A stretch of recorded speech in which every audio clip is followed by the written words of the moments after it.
Já começamos. Já começamos o episódio assim, né? Com esses gritos de fundo. Sejam bem-vindos, família, ao sétimo episódio de Desesoterismo. Tá aqui eu sozinho.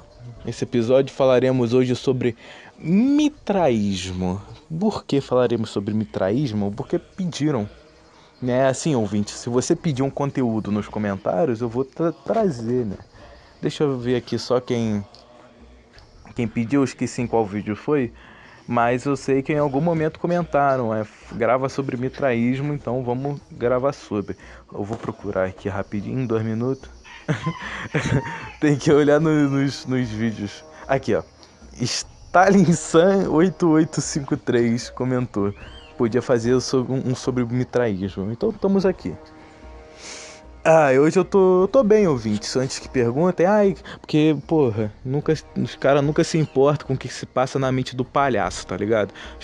Os brinques zoam, mas nunca se sabe o que se passa na mente do palhaço. Porque alguém tem que chorar por moleque rir, né? No final das contas é isso. Alguém tem que chorar por moleque rir. Se os moleque não rir. Mas como assim? O que é mitraísmo? O que é mitraísmo? Quem que é Mitra, né? Quem que é esse tal de Mitra? Mitra basicamente é uma divindade, né? Como ele é interpretado. Mas temos várias visões sobre o Mitra, de quem seria esse tal de Mitra. A primeira, mais antiga citação de Mitra, provavelmente é existente, é o Mitra Védico, no Vedas. É uma divindade proeminente do Rig Veda, distinguido por uma relação com Varuna, o protetor do Rata. Juntamente com Varuna, ele contou entre os Ardityas um grupo de divindades solares, também em textos védicos posteriores. O Mitra védico é a divindade patrona da honestidade, amizade, contratos e reuniões. O primeiro registro existente de indo-ariano, Mitra, na forma Mitra, está no Tratado de Paz escrito 1400 a.C. entre os hititas e o reino Hurrita dos Mitanni, na área sudeste do lago Van, na Ásia Menor. Ou seja, a origem do nome Mitra vem da junção das palavras Mit e Ra, que está juntando Mitra, só que no idioma védico. E Mitra aparece lá junto com os outros 4 divindades índicas, com testemunhas e guardiões do pacto. Resumindo, é isso. Temos a primeira citação de uma divindade solar chamada Mitra nos Vedas, no Rig Veda, sendo essa divindade solar, né, o Mit-It-Ra, que basicamente é o divindade da honestidade, das coisas boas de Deus. Amém. Em nome do Pai, do Filho e do Espírito Santo. Aí temos essa primeira citação, em 1400 a.C. Mais um pouquinho pra frente, uns anos aí, temos o zoroatrismo. Ouvinte que ouviu o episódio sobre Zaratustra sabe o que é zoroatrismo? Se você não sabe o que é zoroatrismo, vai assistir, porque se você não assistiu, você não vai pegar a referência disso daqui. Assim, o ouvinte que assiste todos os episódios. No zoroatrismo, Mitra é basicamente um profeta que foi elevado a um dos 3 aspectos divinos do Ahura Mazda na Terra, fazendo parte da trindade de Ahura, que são protetores da verdade, Asha Arta. Relacionado à sua posição como protetor da verdade, Mitra é um juiz, Ratu, garantindo que indivíduos que quebrem promessas ou não são justos, Artavan, não sejam admitidos no paraíso. Já na tradição indo-ariana, Mitra está associado à divindade do Sol, mas originalmente distinta dele. Ou seja, no zoroatrismo, Mitra ele é visto originalmente como um profeta, tipo um Elias da vida, Elias o profeta. Quem já leu a Bíblia, que os cristãos referências, tá ligado quem que é. Então, tipo, ele foi um profeta que foi elevado ao estágio de ascensão, onde ele faz uma trindade, um dos aspectos divinos do Ahura Mazda, que é o deus principal do zoroatrismo, sendo o defensor da verdade. Ele é tipo São Pedro, os católicos, referência ao catolicismo, sabe São Pedro que fica lá no portão do céu vendo quem vai entrar, quem não vai entrar? Então, o Mitra, ele é tipo São Pedro, só que do Zoroastra, do Zaratustra. E ele, na Pérsia, né?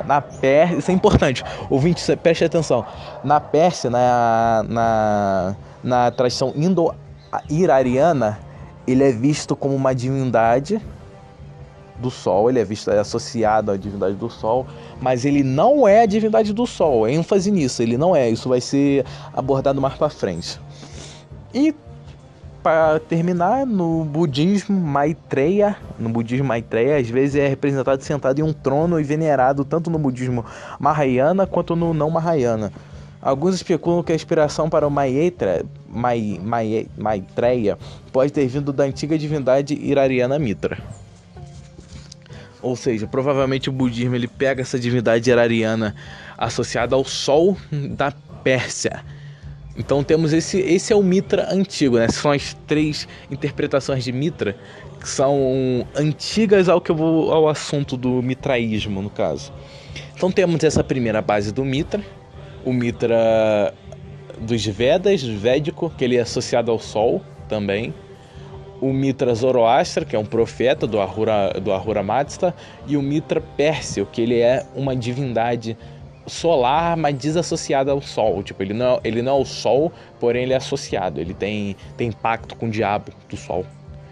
Ele fez invocação do mal com o sol, fez jogo do pão, botou o nome na macumba, botou no bingo, no jogo do bicho, com pão não, com o sol. É associação.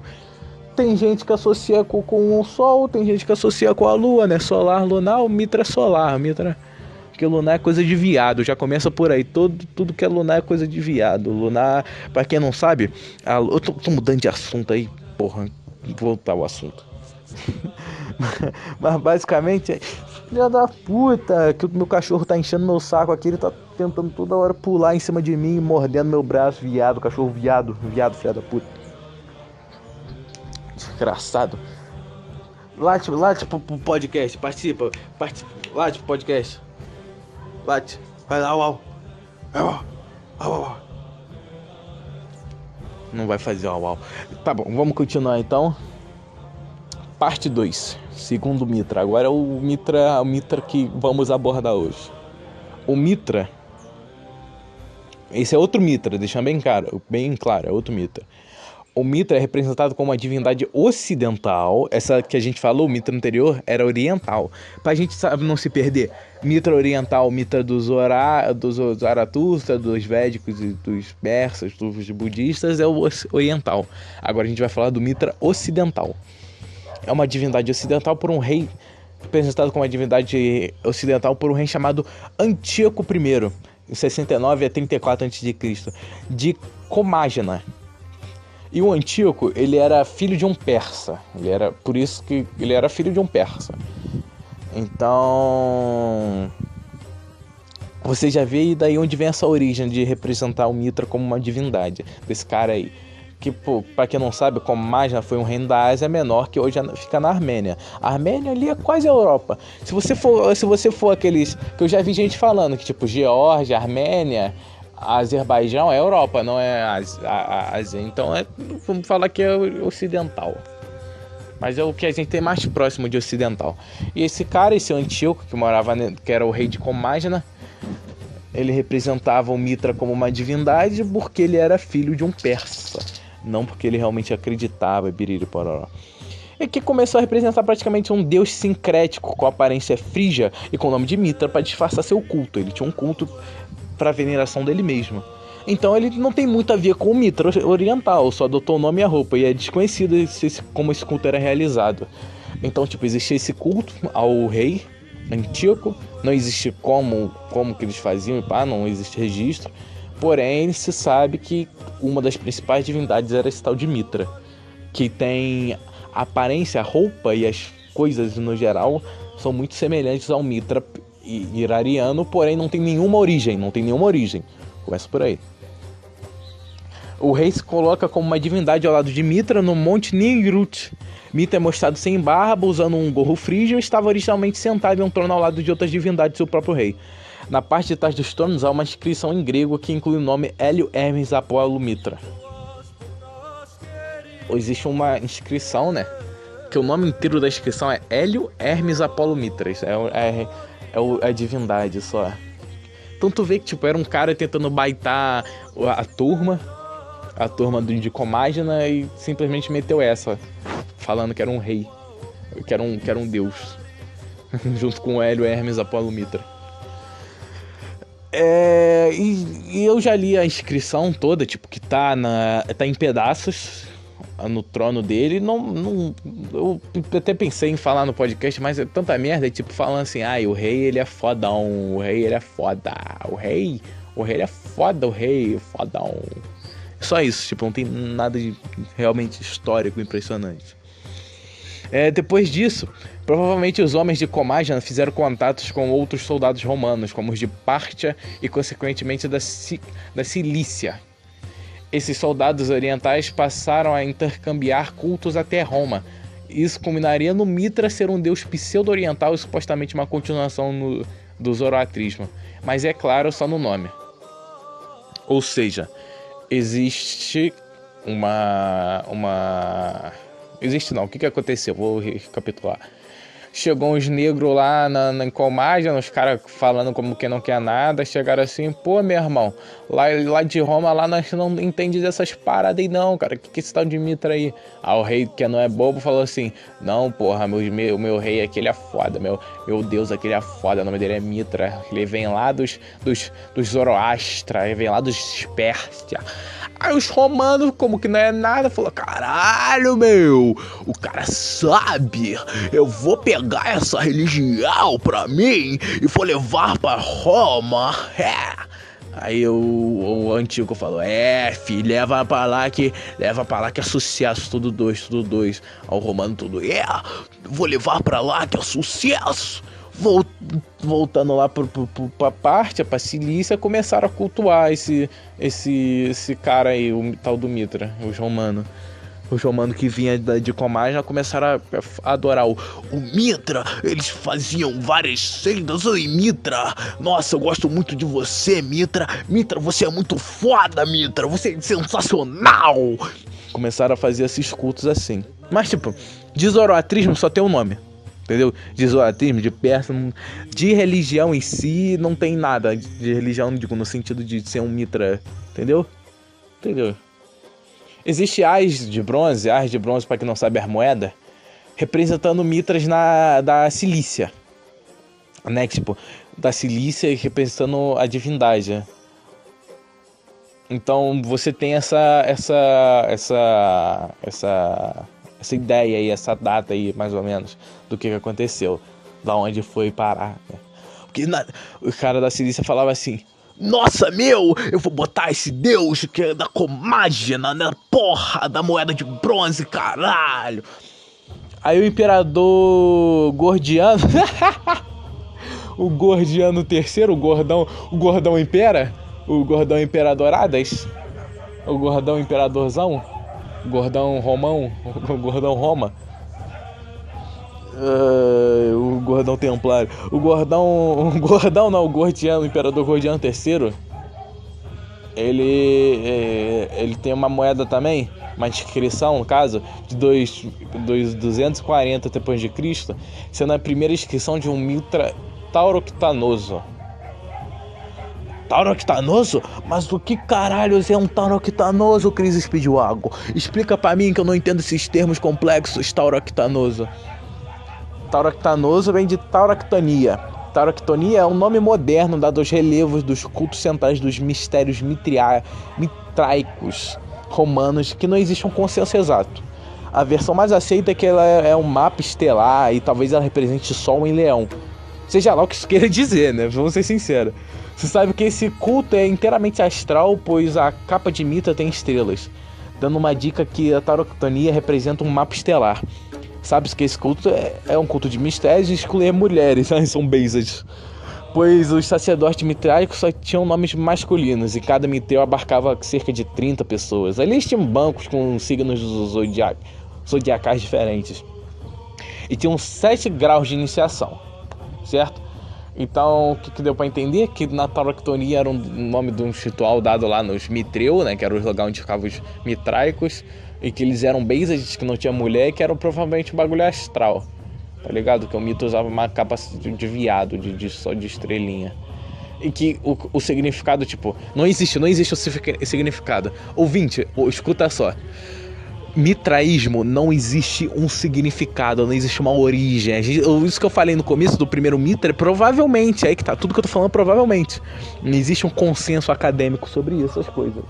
Então, provavelmente, vem desse mitra zoroastra e não existe nada que dê uma certeza sobre como era feito o mitreu. Além dessa tauroctonia, provavelmente representa Sol e Leão. Sol no signo de Leão, entendeu?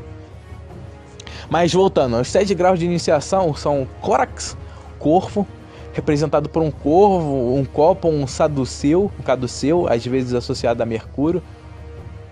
Caduceu é aquele que tem o troço reto e as cobras ao redor, que é de Mercúrio, de Hermes, né?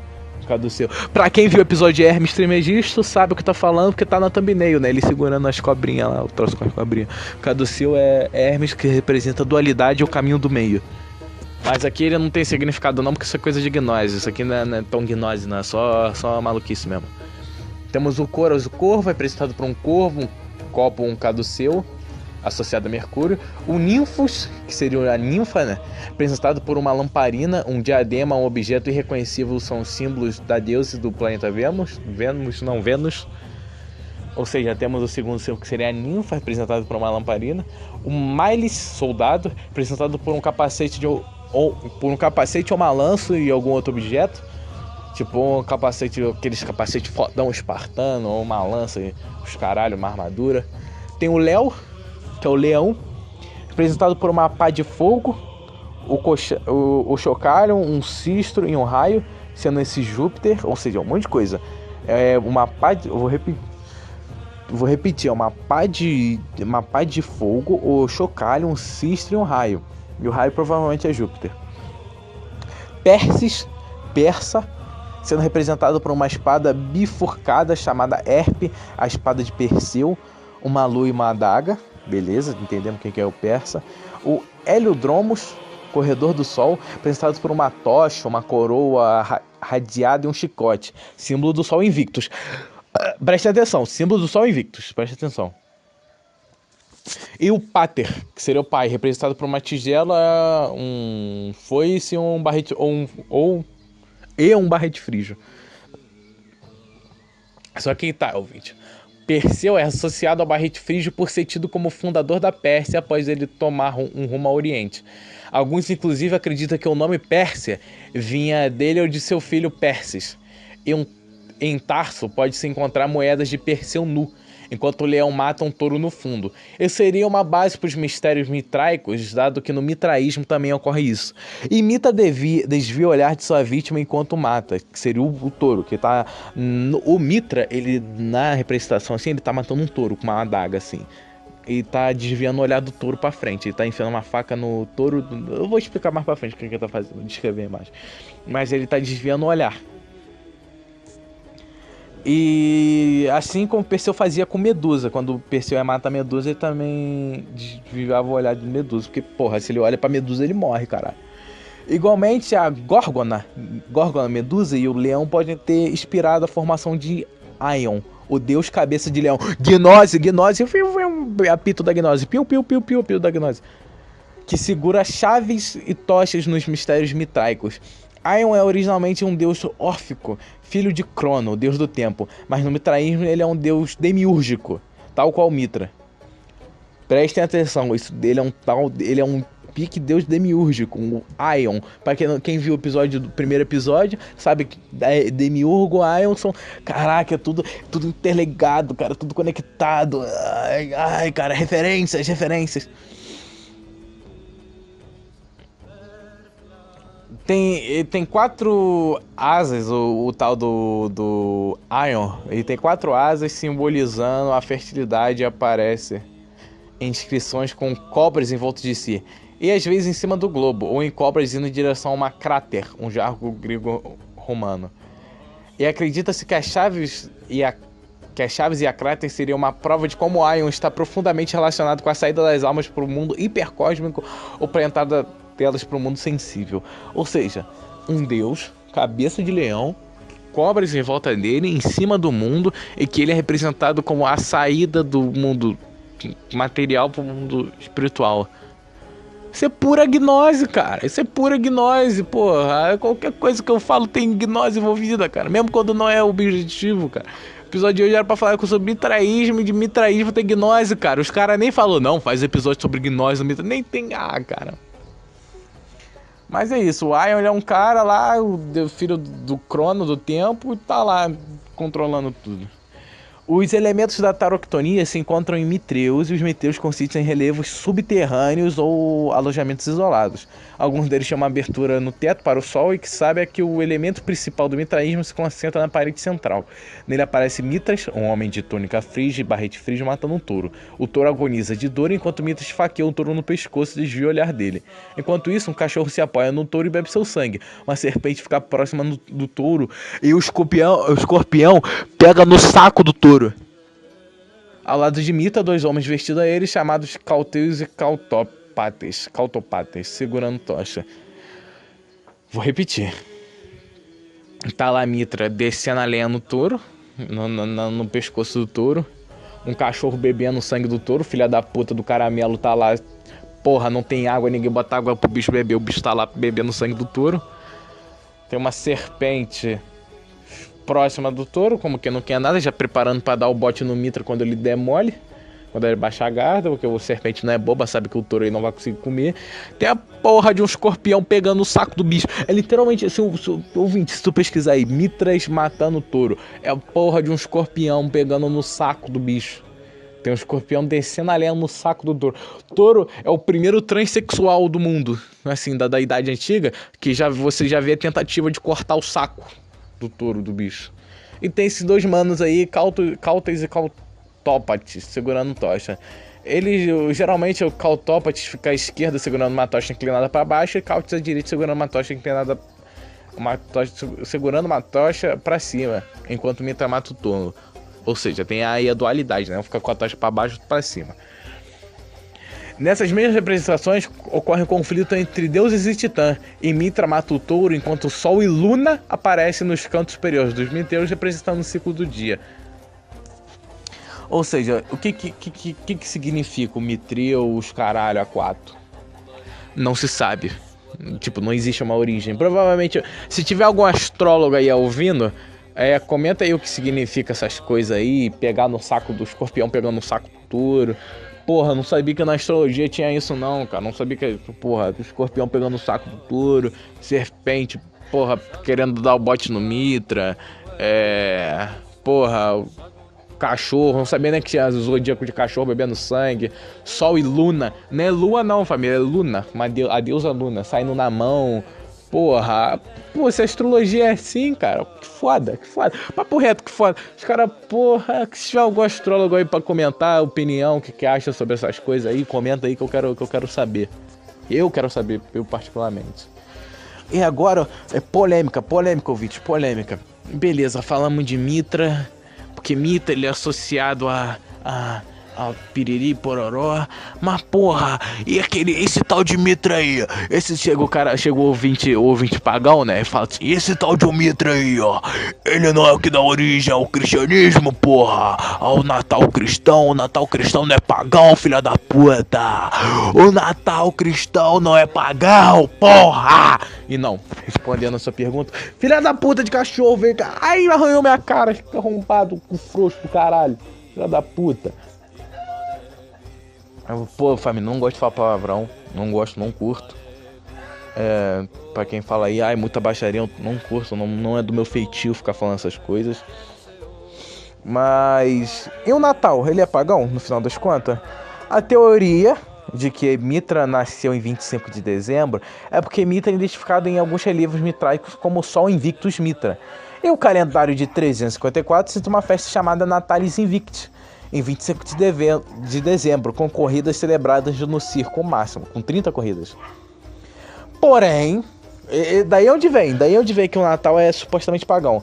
Que Mitras, em algumas, ele é representado algumas vezes como Sol Invictus Mitra. E acontecia uma festa chamada Natalis Invicti no 25 de dezembro no Circos Máximos. Porém, o problema para isso são vários. Para começar, porque Sol e Mitra são deidades distintas no próprio relevo mitraico. O Sol e o Mitras são representados como o Sol Invictus. Aí que tá, o Mitras é um Sol Invictus. O Mitras, por ouvinte entender, ele é um Sol Invictus, porém o Sol Invictus não é o Mitra. Entendeu? Existe o Mitra e o Sol Invictus. O Mitras, dentro do mitraísmo, é um Sol Invictus, porém ele não é o Sol Invictus. O Sol Invictus é uma pessoa diferente, uma deidade diferente. Esse é o primeiro problema.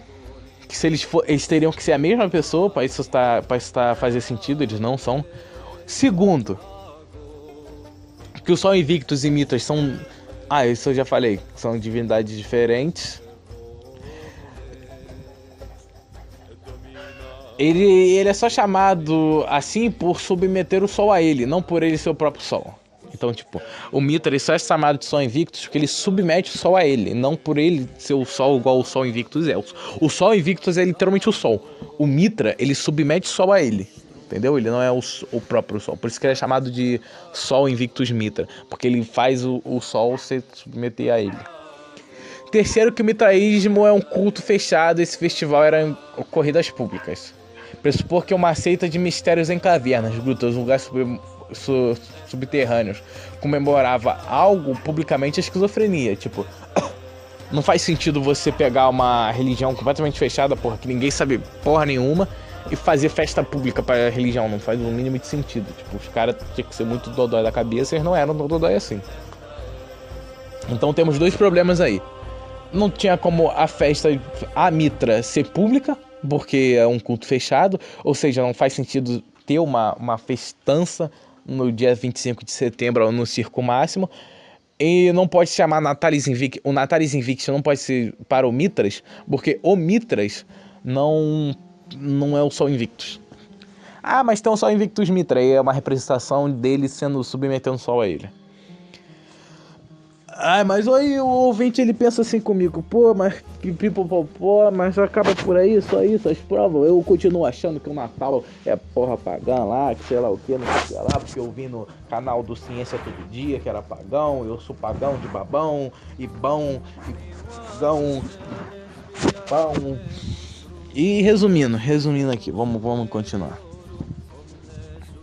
Quarto é que essa festa é só atestada entre o Natalis Invictus, só é atestada entre 354 e 362. Depois de Cristo, só pra deixar bem claro. Então, Cristo nasceu em 1. Então não tem como Natal ser comemorado. O Natal ele teria que ser comemorado 400 anos depois para fazer sentido essa associação. Aí que tá. A primeira vez que essa festa é citada em 362 e 354. Então, para fazer sentido, o Natal teria que ser citado em 400 depois de Cristo. E não é assim que funciona, como todo mundo sabe. Então já começa por aí. Já que a entrada desse calendário é anômala e pode ser uma adição posterior, isso é confirmado por Juliano Apóstolo em seu hino a Hélio em 362. E quinto é que na mesma cronografia a qual esse calendário faz parte, existe também um calendário de 336 chamado Item de Post Martyrium, que atesta o Natal, assim podendo muito bem o Natal ser mais antigo que o Natalis Invicti. Por via de regra, já tem uma tradição antiga sobre Cristo ter sido concebido e morto no equinócio vernal, 25 de março, e portanto nascer 9 meses depois, em 25 de dezembro. Desde o século III. Ou seja, o Natal, na realidade, o Natalis Invicti que é uma cópia do Natal, historicamente falando, não é o contrário. Porque a primeira citação de Natal é de 336. A primeira citação do Natalis Invicti é de 354. E a ideia de que Jesus tinha nascido em 12 de dezembro, 12 não, 25 de dezembro, é tida desde o terceiro século. Então não tem como você falar que Mitra nasceu primeiro em 25 de dezembro, isso não faz sentido. Mas é claro, o ateu médio ele vai argumentar, não, é por causa que se tá na história, porque Jesus copiou, não é assim que funciona. Ai, quase que o taco o celular na minha cara, puta que pariu. Mas não existe isso pro Deus Sol Roma. Suas festas mais populares do século III nem tinham correlação com os solstícios e equinócios, e sim com festas antigas romanas, como Armilustrium, em 19 de outubro, que nesse calendário de 354 é chamado de Ludi Solis. Aureliano substituiu tal festa por Agum Solis. E em 28 de agosto, essa festa, além de ser tardia e não oficial, não era a festa mais popular. Se o objetivo da Igreja Católica fosse... Da Igreja Católica não, da Igreja em geral, tipo a Igreja Cristã na época, fosse cooptar a festa de um Deus Sol, faria mais sentido criar uma em outubro ou agosto e não em dezembro. Porque não existia uma festa em dezembro pro Natal. Não existia uma festa em dezembro, assim, famosa, realmente popular. Existia em 28 de agosto e 19 de outubro, que é essas festas aí, que eu citei anteriormente. Ah, mas no século III já tinham certas festas. Tinham, mas elas não são associadas nem com equinócios, nem com solstícios, né? Então, isso eram festas antigas romanas, então também não faria sentido associar. Resumidamente, essa teoria que o Natal era comemorado em uma data pagã surgiu no século XII, de um autor armênio chamado Dionísio Barsalib. Dionísio Barsalib. Então, tipo, é daí onde começa, no século XII. Ele faz isso para exortar cristãos a seguir a celebração natalina da igreja dele, que era em 6 de janeiro. Para isso, falou que o dia 25 de dezembro era um Deus Sol. Então você já... Então, tipo, não faz sentido, cara. O cara que vem falar que o Natal é pagão por causa de Mitra, o cara é um bosta. Porque o Natal, ele surge com um cara chamado Dionísio Barsalib e só faz isso pra galera falar que o Natal é em 6 de janeiro. E o primeiro acadêmico renomado mitraico que hoje é visto como incorreto de várias de suas interpretações, ou seja, o único acadêmico de verdade que é mitraico, ele tá todo errado, é um cara chamado Franz Cumont. Ele juntou o relato de Barsalib com o calendário de 354, que diz Natalis Invictus, nascimento do Invicto, em 25 de dezembro, e viu que por Mitra ser identificado como Deus Sol Invictus, Mitra, portanto seria uma festa de Mitra, mas ele ignora que eles são seres distintos nos relevos mitraicos, e omite que as festas em 354 seriam corridas públicas realizadas no circo máximo. 25 de dezembro poderia ter sim uma importância no mitraísmo, já que por seu solstício de inverno seria a representação da mortalidade na gênese das almas. Mas não quer dizer que por isso Mitra nasceu nessa data. Poderia até mesmo ser que eles seguiram celebrações em datas já existentes, como a Saturnália. Então não, Mitra não nasceu 25 de dezembro, até porque Mitra não nasceu, ele surge de uma pedra. Começa por aí, no mitraísmo ele sai de uma pedra, não de uma virgem, não nasce. E também, pra encerrar, porque já estourou o tempo, já estourou os 30 mais meia hora, tem a questão da Eucaristia, que é o que? Pra quem não sabe, né? Pra quem nunca entrou numa igreja na vida, Eucaristia é o banquete, né? Que tem de Jesus com os apóstolos, se resume em você tomar o vinho e comer o pão. E falam que por causa do banquete de Mitra e Sol, os mitraicos também faziam um banquete com carne, pão e vinho, assim como qualquer outra religião do Mediterrâneo. Isso foi base para os cristãos primitivos acreditarem que o mitraísmo de alguma forma visava parodiar a Santa Ceia do cristianismo. Não sabe como ou quando eles eram realizados, mas que o vinho tinha uma conotação litúrgica, que foi realizado para acreditar que essa teoria que a Eucaristia cristã é um roubo do mitraísmo. Ou seja, o negro também afirma que a Eucaristia é uma cópia do mitraísmo, sendo que é o contrário. Primeiro que o banquete de Mitra e Sol tinha carne, pão e vinho, isso era comum no Mediterrâneo inteiro, todas as religiões do Mediterrâneo. E a Santa Ceia é um episódio mais antigo e tem mais evidências do que a Eucaristia mitraica. Então, no final das contas, família, é isso. Mitra não tem nenhuma associação com o cristianismo. Na verdade, tem sim, que é o Mitra tentando copiar o cristianismo. Essas coisas aí, vocês entenderam legal. Mitra surge do nada, não se tem a origem dele. Tem outro mito aí aleatório, que é o primeiro mito aí, que é o persa, tarana, tarana, que é outras coisas, outras histórias. E é isso, família. Esse foi mais um episódio do Desoterismo, Mitraísmo. E sejam felizes aí, dão um like, compartilhem. Doem pra mim, mandem dinheiro, LivePix aí, livepix.gg/CrisVideoAgon, me doem dinheiro agora.